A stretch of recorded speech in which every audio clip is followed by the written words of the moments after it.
Suite et fin du 64 minutes dans un instant, l'essentiel du monde en français, mais d'abord le rappel des titres ce vendredi. En Thaïlande, l'ancienne première ministre Shinawatra est interdite de vie politique pour 5 ans. Elle sera poursuivie pour corruption. Elle risque 10 ans de prison.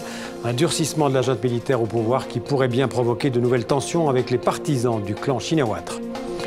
Le roi Abdallah d'Arabie Saoudite est mort, vive le roi Salman, le nouveau roi appelé à l'unité des musulmans, aujourd'hui divisés par la guerre. Il ne devrait pas y avoir de changement dans la politique saoudienne à l'intérieur du royaume et vis-à-vis du monde extérieur. Du football, la CAN 2015, la première rencontre du groupe C ce vendredi, Algérie-Ghana. Eh bien, le Ghana a battu l'Algérie 1-0. La rencontre vient de se terminer. L'autre rencontre, Afrique du Sud-Sénégal, aura lieu tout à l'heure.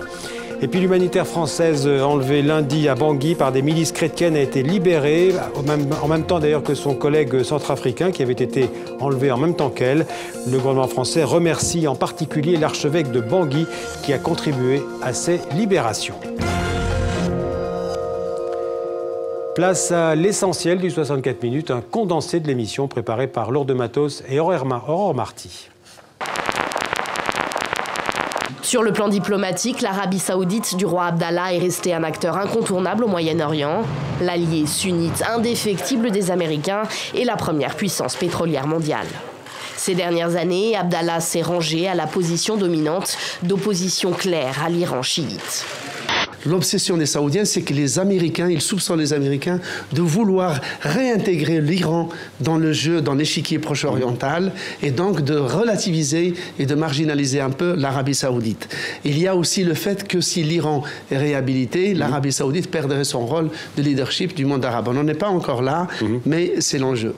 L'homme sur cette vidéo a-t-il participé à l'organisation de la fusillade? A-t-il aidé Médine Mouche? C'est ce que les enquêteurs tentent désormais de vérifier.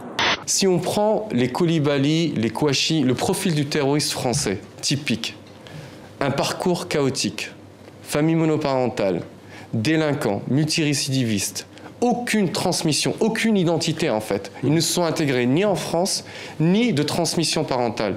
Beaucoup de gens d'ailleurs confondent les choses. On confond souvent la population arabe et la population musulmane. Il y a des arabes qui ne sont pas musulmans, mais il y a surtout dans le monde beaucoup de musulmans. Et il y a des musulmans des islamistes qui ne sont pas arabes. Donc il faut bien faire des distinctions. Et si on s'en prend à des personnes, à des populations, à des groupes humains, là bien entendu, il faut réagir. Nous devons refuser les amalgames et les confusions. Et d'abord en France, les Français de confession musulmane ont les mêmes droits, les mêmes devoirs que tous les citoyens. Il a lancé un appel vibrant à tous les pays en disant attention, tous ne sont pas touchés, mais a dit le président Hollande, et je cite, attention, la bête peut vous frapper tous. Je vois la tristesse qui règne actuellement dans le cinéma suisse et c'est une des raisons pour lesquelles j'ai quitté mon poste.